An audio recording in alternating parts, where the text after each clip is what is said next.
Jadi jangan kita diracuni sama diri kita. Kita berhak bahagia. Biar kata kita udah pensiun, yes, jangan mikirin begitu mulu. Maka Islam melarang kalau nengok orang sakit ngomongin penyakit, dilarang. Ini kita nengok orang sakit jangan cerita si anu parah banget penyakitnya. Jangan. Si anu jangan. Itu dilarang sama Islam. Yang suruh dongengin yang sembuh. Alhamdulillah teman saya si anu tuh. Padahal udah setahun yang lalu, nggak apa-apa. Gitu ceritain, si anu tuh udah sembuh, parah penyakitnya. Jadi memunculkan sugesti. Sugesti ini nih, orang tuh harus punya keyakinan. Kalau keyakinan kita udah patah, habis kita, nggak bisa berbuat apa-apa. Dan keyakinan ini adanya pada qalbu. Kalau kata kita kagak bahagia, nggak bakal bahagia. Maka sampaikan kepada mereka yang mondar-mandir psikolog, psikiater, Anda stres bukan karena apa-apa, karena Anda tidak mau ngaji tentang hadisnya Rasulullah sallallahu alaihi wasallam. Ini hati, lempengin hati. Ngapain hidup jadi puyeng? Hidup biasa aja, hidup begitu.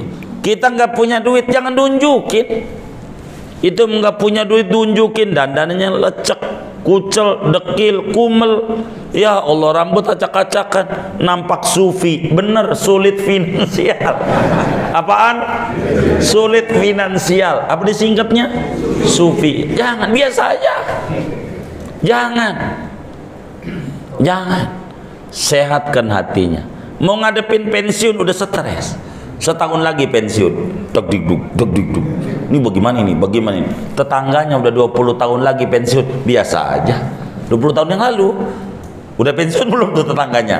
Udah 20 tahun yang lalu, biasa aja. Kita udah pensiun belum? Kenapa stres? Hati. Dia bingung. Maka hati ini yang harus didandani. Bahagia itu adanya di hati. Stres itu adanya di hati. Hati aja. Jangan berkecil hati. Yang lebar. Biar enak hidup. Segalanya berangkat daripada hati.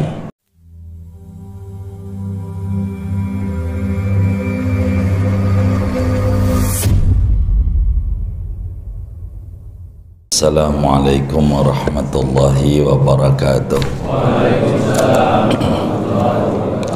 Bismillahirrahmanirrahim. Alhamdulillahi rabbil alamin.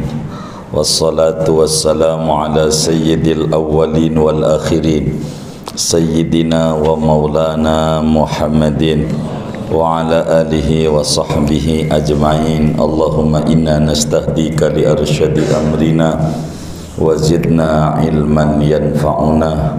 Qala al-imamul muallif rahimahullah an Abi Abdillah An-Nu'man ibn Bashir radhiyallahu anhu maqal.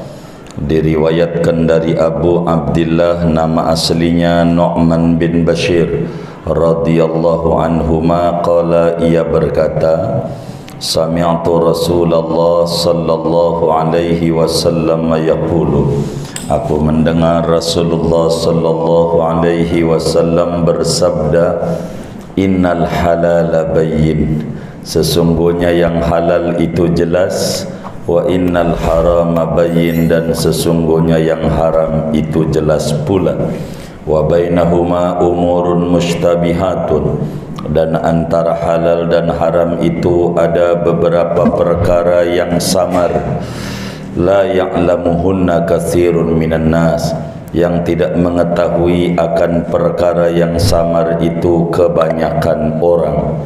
Faman ittaqash syubuhati faqad istabra'a lidinihi wa 'irdihi, siapa orang yang menghindari akan barang subhat, maka sungguh ia telah membebaskan bagi agamanya dan kehormatannya. Wa man waqa'a fi syubuhati, siapa orang yang terjebak pada perkara yang syubhat, waqa'a fil haram, niscaya ia terjatuh pada yang haram.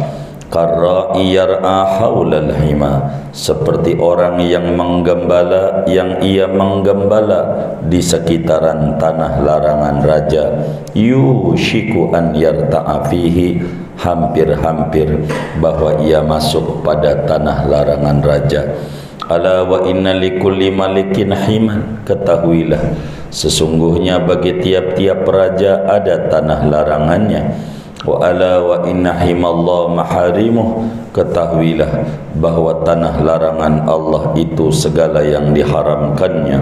Ala wa inna fil jasadi mudghah, ketahuilah sesungguhnya pada tubuh itu ada segumpal daging.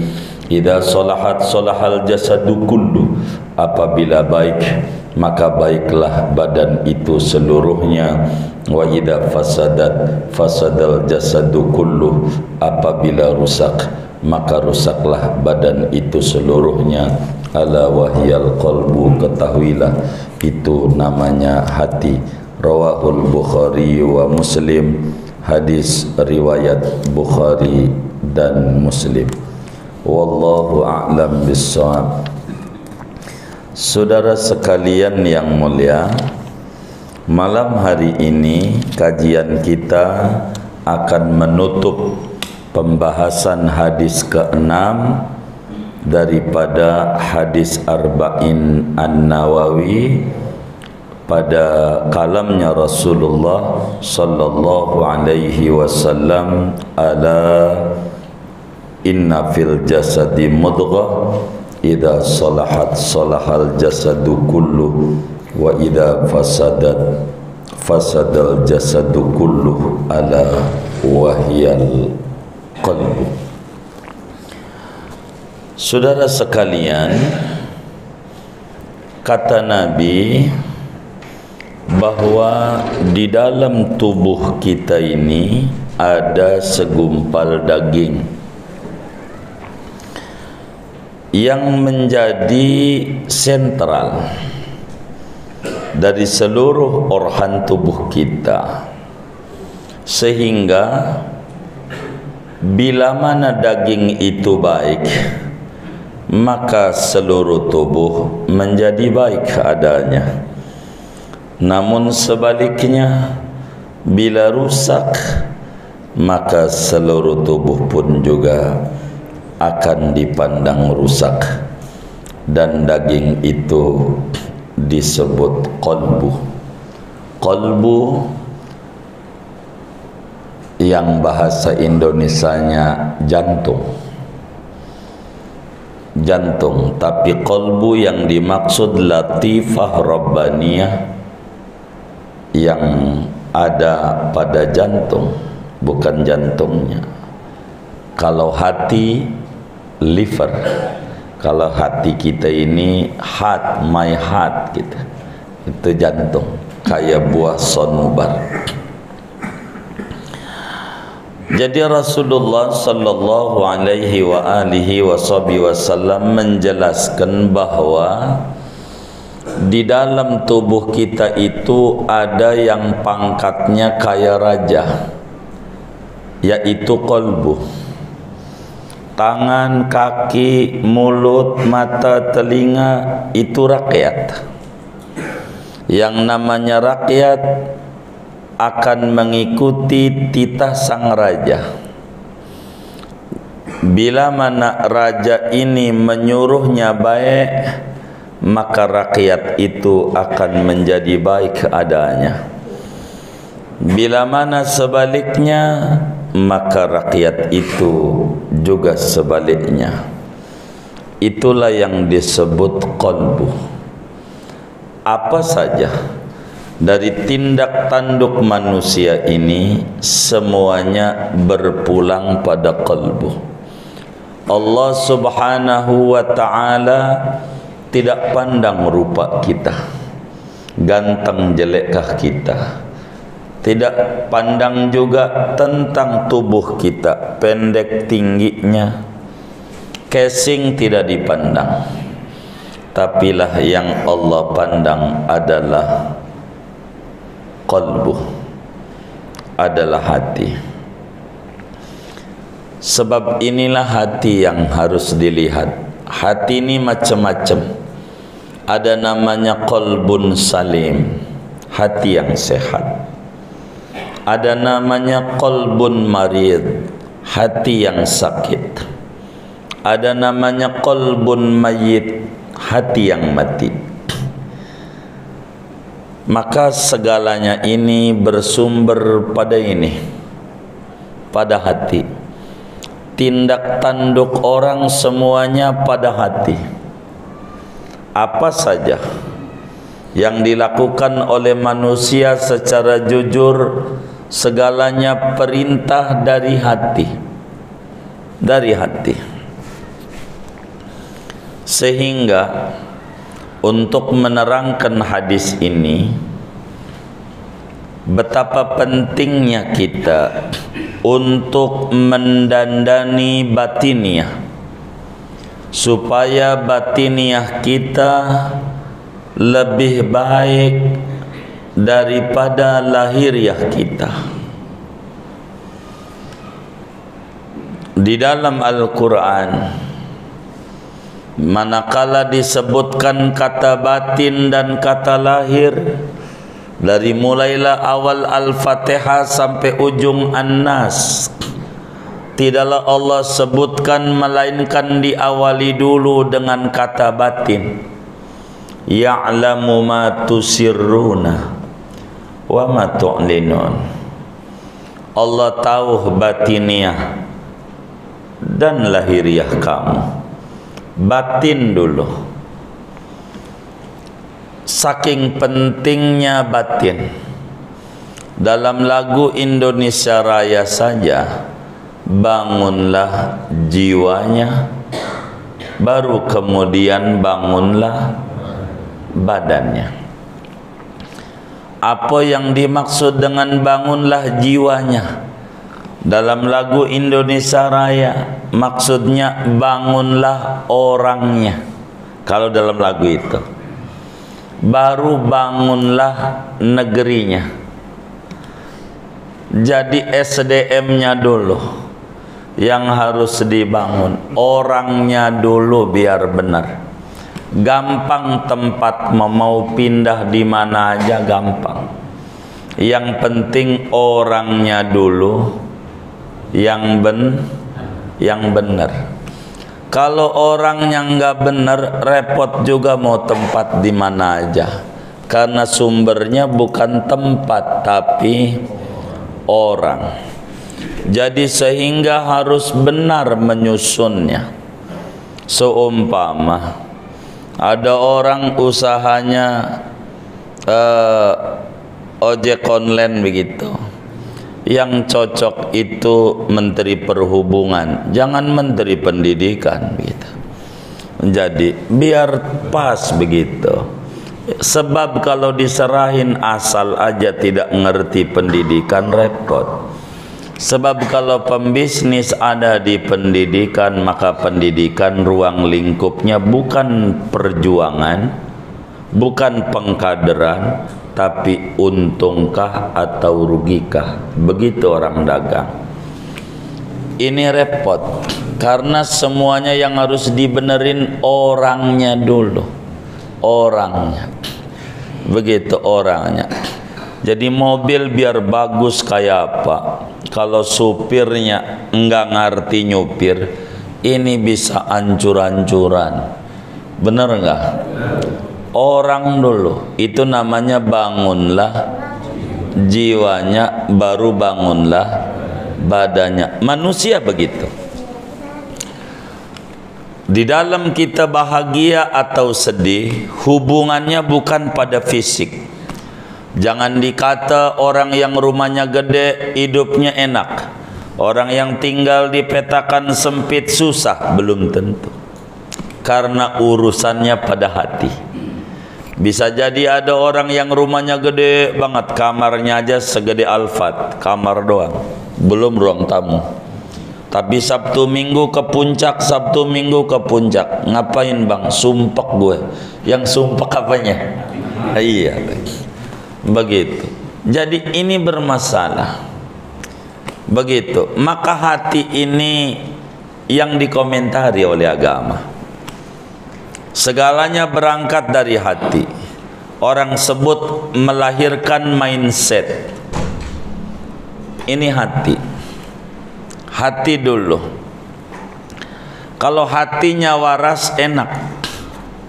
Hati dulu. Jangan bungkus. Bungkus. Hati dulu. Kenapa ada orang melihat kopi enggak asam urat?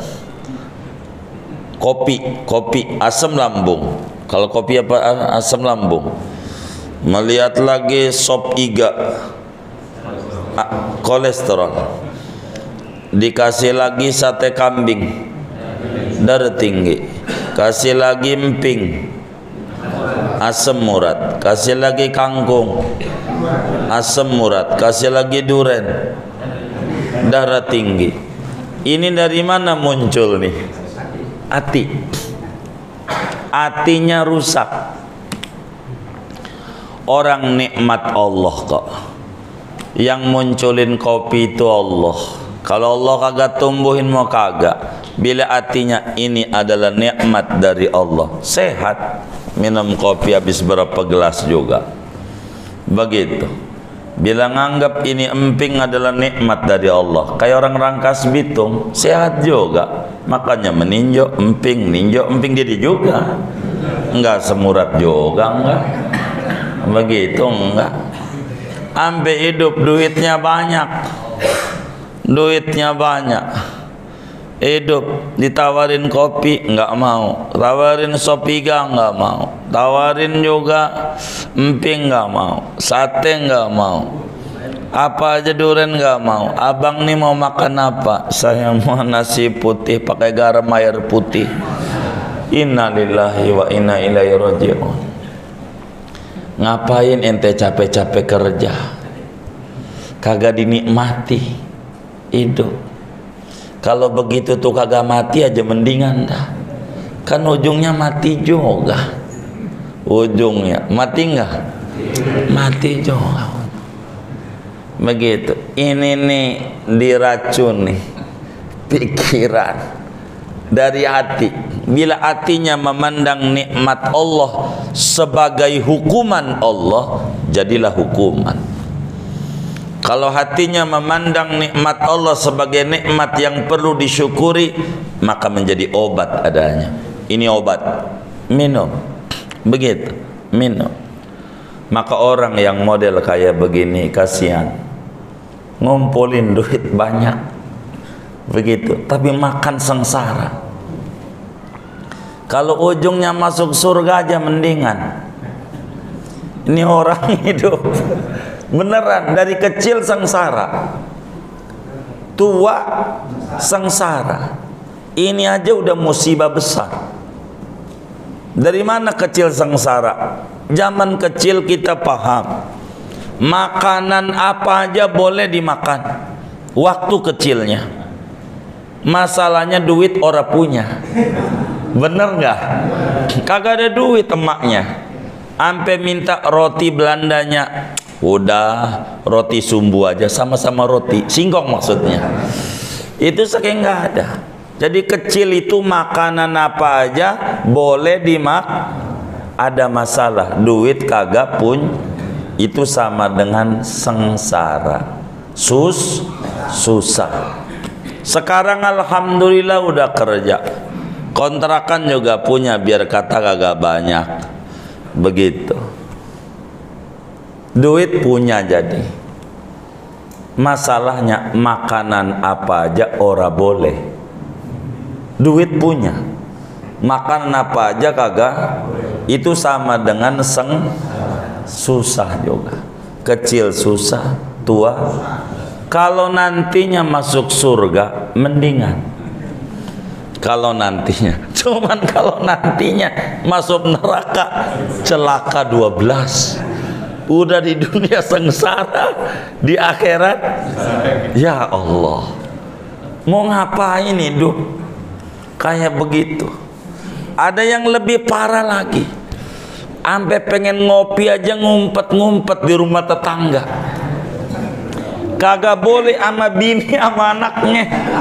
Begitu. Gua bukan apa-apa bang, gua sayang sama lu. Lu ini susah banget jadi orang, dibilang jangan ngopi-ngopi lagi. Udah dibilang orang ngopi itu tuanya jelek. Ya Allah, yang kagak ngopi juga kalau udah tua apa jelek. Bener nggak? Ya Allah. Iya baik mah dia takut sama bininya, tapi ngopi juga rumah tetangga. Dia pengen banget ngopi rumah tetangga. Sengsara banget. Ujungnya mati.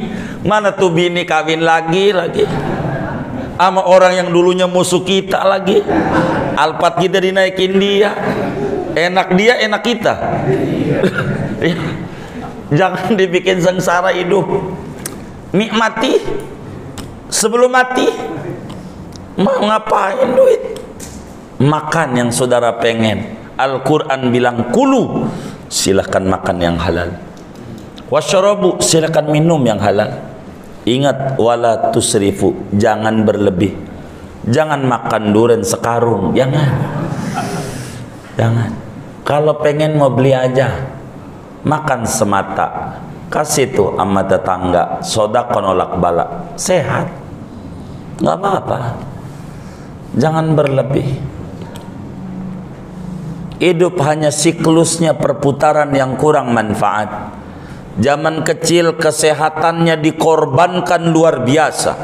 Kesehatannya demi duit.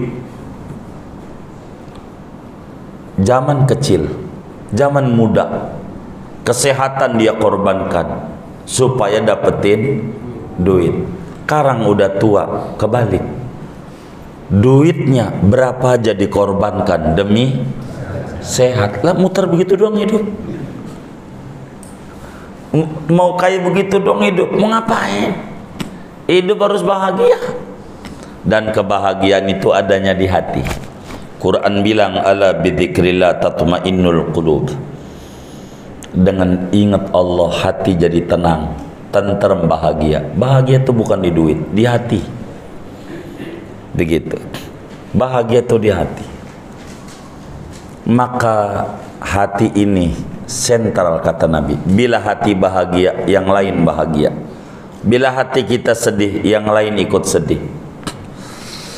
Maka jarak hidup orang itu tidak pernah menghitung Islam jarak tempat, tapi jarak hati.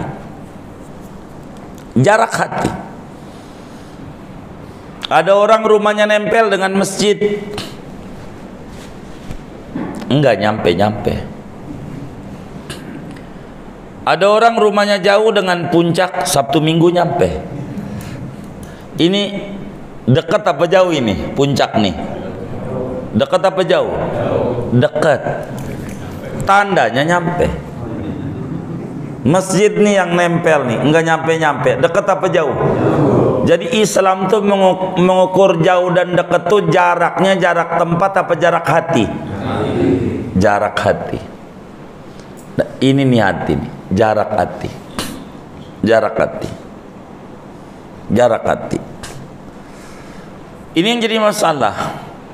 Makanya kenapa suara majelis 100 meter dari rumahnya enggak nyampe-nyampe, tapi suara dangdutan 5 kilo kedengeran sama kupingnya itu. Ampe hatinya bilang sama kaki, jalanlah, jalan itu kaki. Kenapa tuh? Kenapa tuh? Hati. Hati. Berbicara hadis ini untuk lebih terang benderang, saya menceritakan makna hadis ini, kisah Sayyidina Luqman Al-Hakim. Luqman, seorang budak dari Ethiopia, ada Afrika hitam. Luqman Al-Hakim. Luqman, makamnya di Mesir. Udah ziarah tadi? Oh udah, alhamdulillah. Iskandaria. Luqman Al-Hakim itu kerja ngangon kambing. Ngangon kambing. Satu hari dipanggil oleh sang tuan. Luqman, baik tuan, ada apa? Kamu potong seekor kambing, lalu kamu bagi sama masyarakat. yang enggak enak, yang paling nikmat buat saya. Rada pelit ini Tuhan. Yang enak buat dia, yang gak enak buat orang. Ini kurang bener.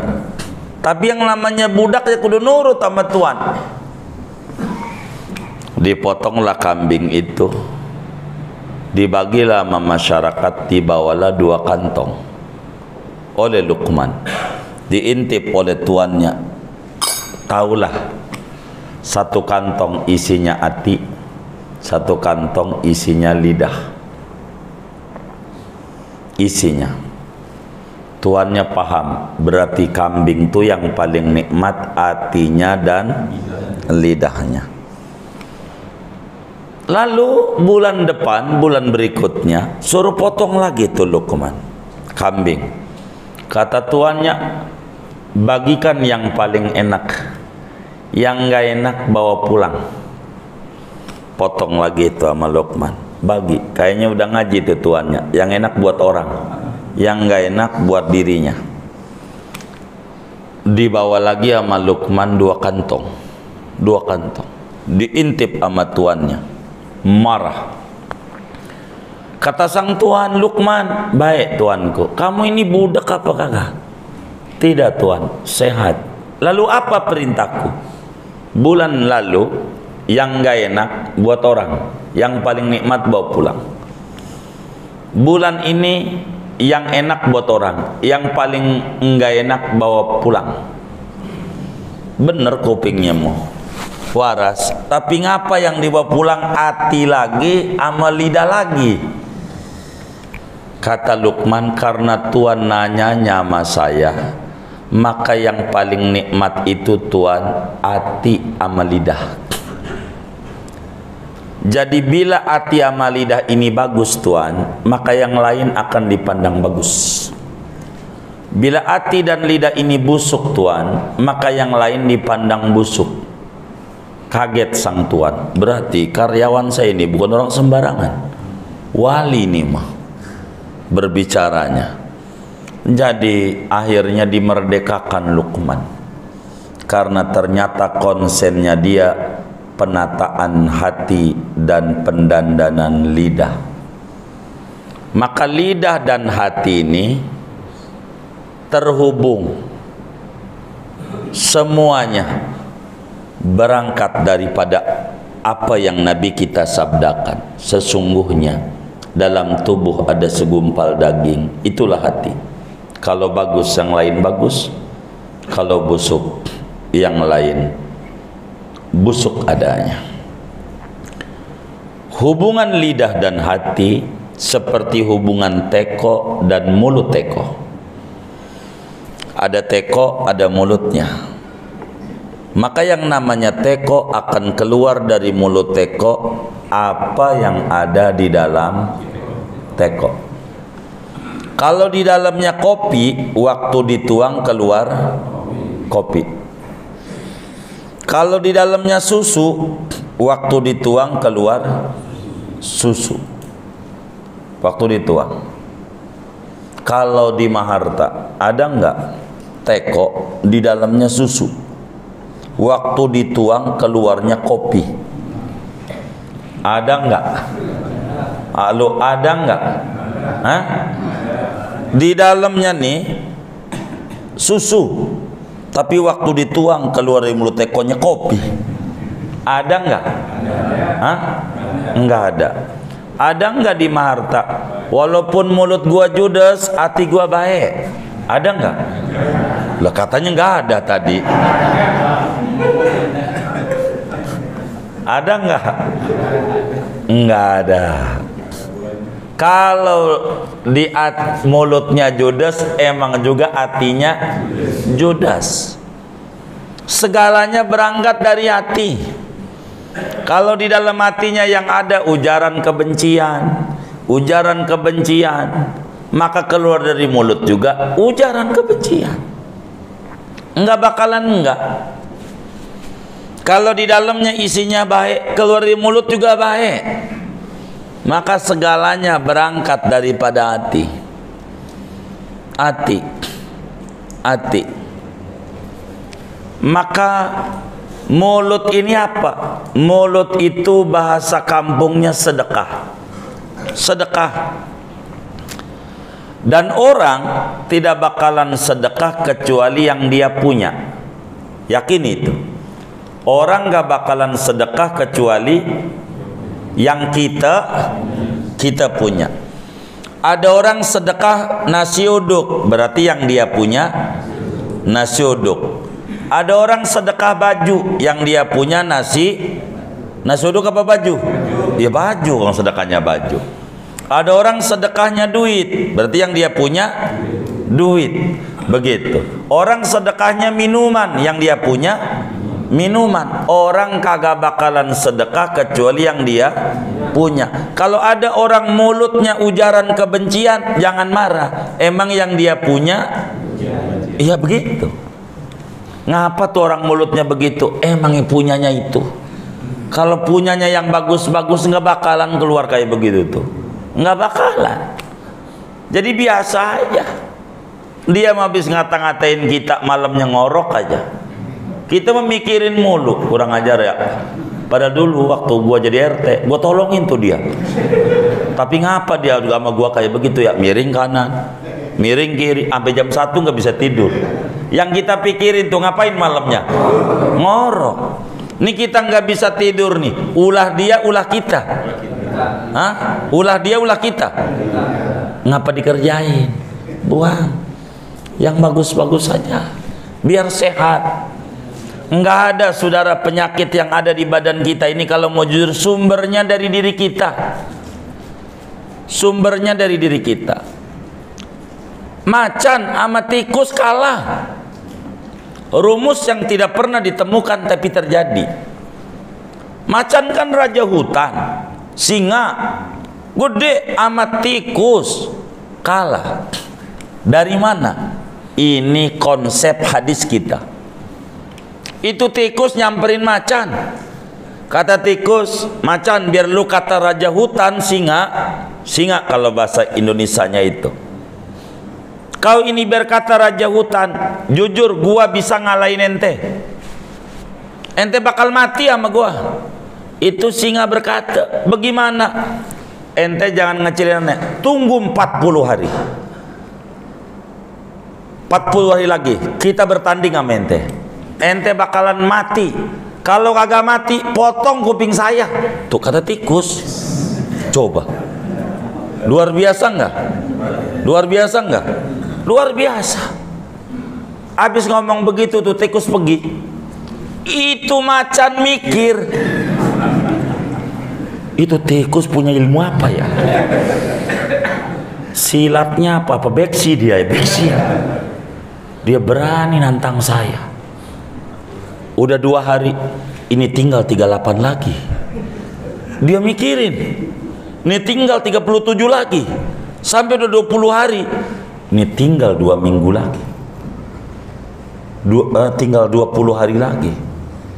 Ini tikus mau ngalahin saya pakai apa ya? Dia mikir, sampai kagak enak makan, gak enak tidur. Pas 30 hari mati macan. 30 hari tuh mati tuh singa. Ama apa? Ama apa? Ama apa? Ama pikiran. Kenapa orang banyak pensiun tuh jadi stroke? Pikiran. Ini beneran. Mumpung ngaji lagi, saya nggak mau tedeng aling-aling. Begitu. Kenapa banyak mati zaman Covid? Pikiran. Pikiran. Sampai ada pengurus masjid, ngaji nggak orangnya nih?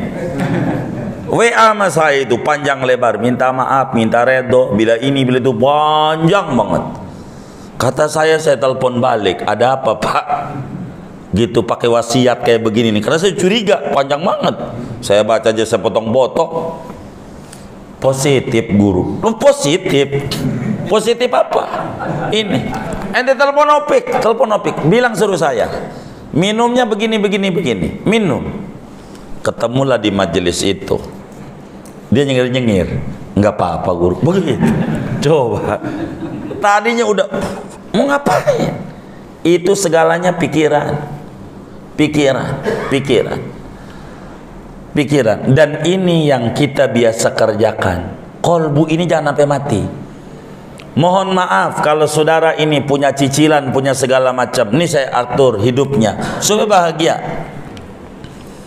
Kita masih punya sangkutan di bank-bank, masih punya sangkutan. Bagaimana ini biar nggak stres?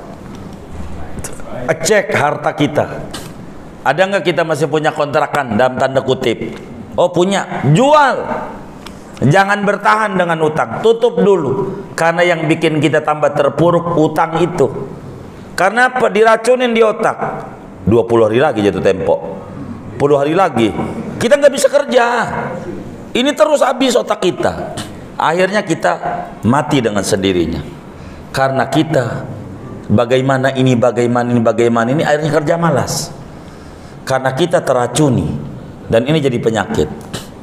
Maka saya tuh sama dokter lebih demen sama mantri-mantri zaman dulu, secara jujur, dibanding dokter belakangan. Mohon maaf begitu. Mantri yang dulu cakep, ngadepin pasien itu, ngelihat orangnya, ini tampangnya dari Betawi nih, langsung, kenapa begitu tuh dokter. Ini kaki ini, nggak apa-apa. Tetangga saya lebih parah dari ini, sembuh. Ini ringan, tuh jadi sembuh, semangat. Ini mau belum apa-apa dibuka. Bapak ini ada jantung, ada liver, ada ginjal. Mana kitanya meleng lagi, kita jawab, emang dari zaman Ki Benen. Gua nih jantung ada, liver ada, ginjal ada, darah ada, bener nggak? Ini komplit, orang hidup, ya kan? Begitu. Jadi biasa aja.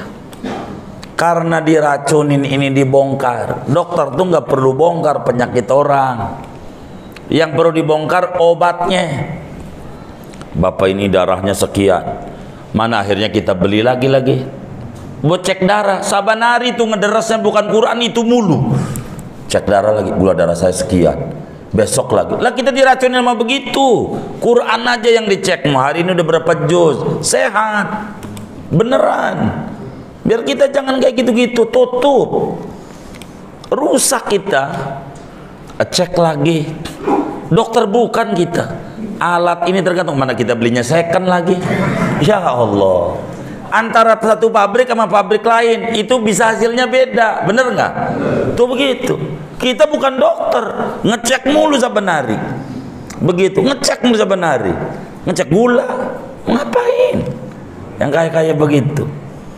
Jadi jangan kita diracuni sama diri kita. Kita berhak bahagia. Biar kata kita udah pensiun, yes, jangan mikirin begitu mulu. Maka Islam melarang kalau nengok orang sakit ngomongin penyakit, dilarang. Ini kita nengok orang sakit jangan cerita si Anu parah banget penyakitnya. Jangan. Si Anu jangan. Itu dilarang sama Islam. Yang suruh dongengin yang sembuh. Alhamdulillah teman saya si Anu tuh, padahal udah setahun yang lalu, nggak apa-apa. Gitu ceritain, si Anu tuh udah sembuh, parah penyakitnya. Jadi memunculkan sugesti. Sugesti ini nih, orang tuh harus punya keyakinan. Kalau keyakinan kita udah patah, habis kita, nggak bisa berbuat apa-apa. Dan keyakinan ini adanya pada qalbu. Kalau kata kita kagak bahagia, nggak bakal bahagia. Maka sampaikan kepada mereka yang mondar-mandir psikolog, psikiater, Anda stres bukan karena apa-apa, karena Anda tidak mau ngaji tentang hadisnya Rasulullah sallallahu alaihi wasallam. Ini hati. Lempengin hati. Ngapain hidup? Jadi puyeng. Hidup. Biasa aja hidup. Begitu. Kita nggak punya duit, jangan tunjukin. Itu nggak punya duit tunjukin, dandanannya lecek, kucel, dekil, kumel. Ya Allah, rambut acak-acakan, nampak sufi. Bener, sulit finansial. Apaan? Sulit finansial. Apa disingkatnya? Sufi. Jangan, biasa aja. Jangan. Sehatkan hatinya. Mau ngadepin pensiun udah stres. Setahun lagi pensiun, deg deg. Ini bagaimana ini? Tetangganya udah 20 tahun lagi pensiun, biasa aja. 20 tahun yang lalu Udah pensiun belum tuh tetangganya? Udah 20 tahun yang lalu. Biasa aja. Kita udah pensiun belum? Kenapa stres? Hati. Dia bingung. Maka hati ini yang harus didandani. Bahagia itu adanya di hati. Stres itu adanya di hati. Hati aja. Jangan berkecil hati. Yang lebar. Biar enak hidup. Segalanya berangkat daripada hati. Lalu timbul pertanyaan, bagaimana supaya hati kita sehat? Ada 9 faktor yang mendorong supaya hati kita jadi sehat adanya. Dan ini yang paling penting. Kalau hati sehat, badan sehat. Beneran, hati dulu. Yang pertama, membaca Al-Quran. Kalau kita sering baca Al-Quran, menyehatkan hati. Liyundhira man kana hayyan, yang dapetin nasihat hati yang hidup, maka akan dapat nasihat dengan baca Al-Quran. Baca Quran. 2, sering puasa. Biar hatinya sehat, puasa. Baguslah kita udah pensiun, puasa. Kalau bagus puasa Daud, sehari puasa, sehari enggak. Sehari puasa, sehari enggak. Enggak kuat, turun nomor 2. Puasa Imam Ghazali, Senin, Kamis, Jumat. Ini rada cocok nih. Sabtu Minggu kondangan masalahnya.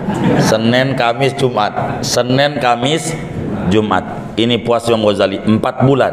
Kalau Daud 6 bulan puasa. Karena separuh daripada 12 bulan. Di bawah ini puasa Senin Kamis. Nomor 3. Nomor 4, puasa 3 hari setiap bulan. Ini aja kuncinya. Begitu. Udah belum? Oh belum. Oh, belum. Baik. 3, malamnya bangun. Malam meleklah kalau jam 3. Terserah tahajud ke, walaupun 2 rakaat malam. Yang kita bisa apa ke, asal malam tuh bangun. Karena ini menyehatkan hati. 3, 4, berzikir menjelang subuh. Baca aja subhanallah bihamdihi, subhanallahil azim, astaghfirullah. La ilaha ya hayyu ya qayyum, la ilaha illa anta, 40 kali. Itu zikir. Banyak beristighfar. Kenapa menjelang pagi? Allah bilang, adakah yang butuh? Ku beri. Adakah yang minta ampun? Ku ampuni.